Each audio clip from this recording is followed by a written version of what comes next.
It's Adam Kahane here, joining you from Montreal. Thank you very much for the invitation to address this 2021 Impact and Advocacy Forum.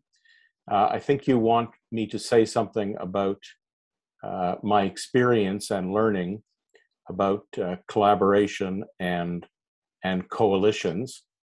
This is work that I and my colleagues in Rios Partners have been doing for the last 30 years, all around the world on many different subjects, and in particular with groups of people who want to work together or think they need to work together in order to make progress on their most important and challenging issues. I started this work almost exactly 30 years ago to the day in South Africa during the transition from apartheid to democracy, with a project that made some contribution to the successful transition, especially in the economic area.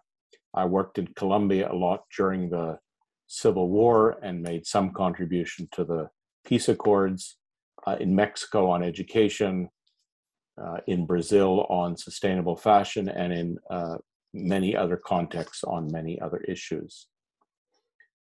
So I thought I could say just two things and then end with a little bit of advice, if you'll permit me. The first thing that's required is for the actors to be willing to try to collaborate. And I say this ordinary thing at the beginning because, of course, collaboration is not the only way to get things done. There's other ways to try to deal with problematic situations. Because there's other alternatives, forcing, adapting, exiting, then this choice of, okay, we think we need to work with others.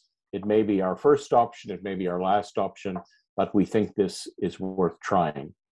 But it's important to recognize that collaboration is intrinsically challenging. This is shown in the two senses of the word collaboration in English, and I think also in Portuguese. On the one hand, collaborate means simply to work together, but it also means to betray. And there's always this tension that I think I need to work with diverse others in order to get where I want to go, but I'm concerned that it will involve giving up something that's important to me. So if people have decided that they want to try to collaborate, they want to try to work in a coalition, then my understanding of what's required in essence is to recognize this intrinsic polarity. There's another way to say it. Again, I'm always focused on the right words to explain this, but in English, I don't know in Portuguese, the word group is both a singular noun and a plural noun. You can say the group does this, meaning the group as a whole, and you can also say the group does this, all the members of the group separately. And that tension is intrinsic to collaboration. And what's required to be effective is to recognize that you're always dealing with this tension between the needs and the harmony and the objective of the group as a whole, and the needs and objectives and interests and perspectives of individual members of the group. And in my way of thinking about this, the recognizing that these two poles are always important and that you can't choose either one or the other, but you've got to move between the two. And so the pole of working with the group as a whole has to do with advocating, concluding, mapping, directing, standing outside, and the pole of recognizing the plurality or the multiplicity in the group has to do with inquiring and advancing and discovering and accompanying and acting inside. And all of the difficult things in collaboration and coalition involves not choosing one or the other, but cycling back and forth between them. In terms of advice, it's hard to give advice in the abstract. But I think maybe the most important thing I've learned from this work from the very beginning is that the results of collaboration and coalition are not guaranteed. They're not straightforward. There's not a recipe for it. And so I think what's helpful on the one hand is to recognize that there's not going to be one effort that's going to solve things finally, but to recognize it's useful to have a multiplicity of efforts, a multiplicity of initiatives, a multiplicity of groups. And we don't know in this multiplicity where the breakthrough will occur or whether it will occur in the connections between these different initiatives. So when people say, no, we need just one thing, I get nervous about that. I think it's too unpredictable and too not straightforward to be able to bet on a single initiative. And relatedly, I think what's important about this is to make these efforts low threshold, high ceiling. In other words, that we don't have to agree before we start that we're going to come to a pacto and we're going to work together for the next decades and we're all going to agree to implement everything. That's too hard given this intrinsic multiplicity. But to recognize, okay, let's meet, let's talk, let's see what we might be able to do together. And by making it a low threshold so it's easy to get in, we also create the possibility of doing a lot together.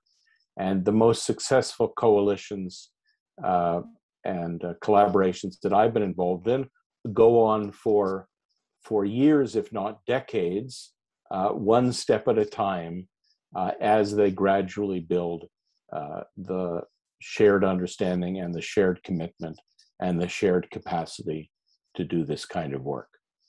So I hope that's helpful, and best wishes for your conversations in this forum. Thank you, Adam. For us, the coalition is a challenge, per se. It's a challenge for organizations and leaders. And this is why it's very interesting what you said. And it was great. And another thing that could be very inspiring is, could you tell us about one of this experience, for example, Colombia, how you build it, the steps, and it's just a resume short, okay. But it's incredible. It's for us it's the thing that I said is inspiring is because I heard a lot. It's impossible. It's impossible an agreement. And if you could tell us about this case, is very strong. Yeah. Many people think that collaboration and coalitions are difficult or maybe impossible. And I think they are difficult. I think they're intrinsically difficult. And so maybe the most useful thing I can say has two parts. First of all, to recognize that this is always difficult and not straightforward and not guaranteed, because a coalition or collaboration involves, to some extent, the voluntary coming together of people who, or of actors or of organizations that are not in a hierarchical relationship to each other. So they always have the choice of exiting. And this is intrinsically more challenging than in a hierarchical organization where it's possible, or we think it's possible, to get people to do what we want them to do. So collaboration is more difficult and less straightforward, and certainly not guaranteed. But the other thing that I can say from my own experience, and this is, I think, equally important, yes, it's not easy, but it is possible. And I know this because I've seen it with my own eyes over and over. I've seen this hundreds of times, but let me give you just one example, which is in a way the most dramatic. From early in my career, in 1996, when I was invited to the country of Colombia by an unemployed politician named Juan Manuel Santos, who had heard from Nelson Mandela about the collaboration work we had done in South Africa during the transition from apartheid to democracy, and thought that this might be useful in the situation in Colombia, which you'll recall was in the middle of this armed conflict, which ended up going on for 52 years. And it was an amazing experience because Santos and Manuel Jose Carvajal, a businessman, and a few other people succeeded in convening a group, became known as Destino Colombia, which met for 9 days in several sessions. But the extraordinary thing is this meeting included not only government ministers and business leaders and civil society activists and trade unionists, but also representatives of the FARC and the ELN and the so-called self-defense forces, the right-wing paramilitary. This is, I think, the only time that all of these actors have collaborated, and it was, as you can imagine, an extraordinary experience. And their objective was simply to try to develop a shared diagnosis of the situation in Colombia, and more specifically to articulate different possible ways forward. And they agreed that there were 3 possible ways forward, which in the Colombian context, where most people believed it was impossible to find a way forward, this was extraordinary. And to make a very long story short, a 25-year story short, these relationships and this coalition and these ideas, and above all, this sense of possibility, was very influential in Colombia. In 2016, exactly 20 years later, when Juan Manuel Santos, who is now the president of Colombia, was awarded the Nobel Peace Prize, on that day, his office released a statement saying that the signing of the peace accords and the Nobel Peace Prize had its origin, or a significant event was the Destino Colombia activity 20 years beforehand. And of course, I was delighted that Santos remembered our work, but I really didn't know why he did.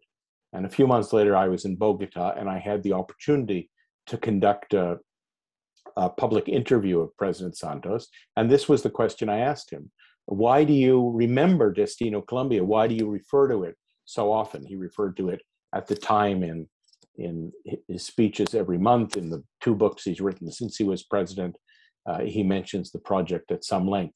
And he gave a very interesting answer. He said that the reason I so often think of Destino Colombia is that's where I learned that, contrary to all of my cultural and political upbringing, it is possible to work with people you do not agree with and will never agree with. And this is very interesting because sometimes people have the naive idea that, okay, we don't agree, but we'll get together, we'll have a coffee together or a drink, and we'll find, no, it was all a terrible misunderstanding, and we agree. Maybe that happens sometimes, but I think Santos is saying something much more common and much more useful, which is, how do we work with people with whom we have permanent disagreements?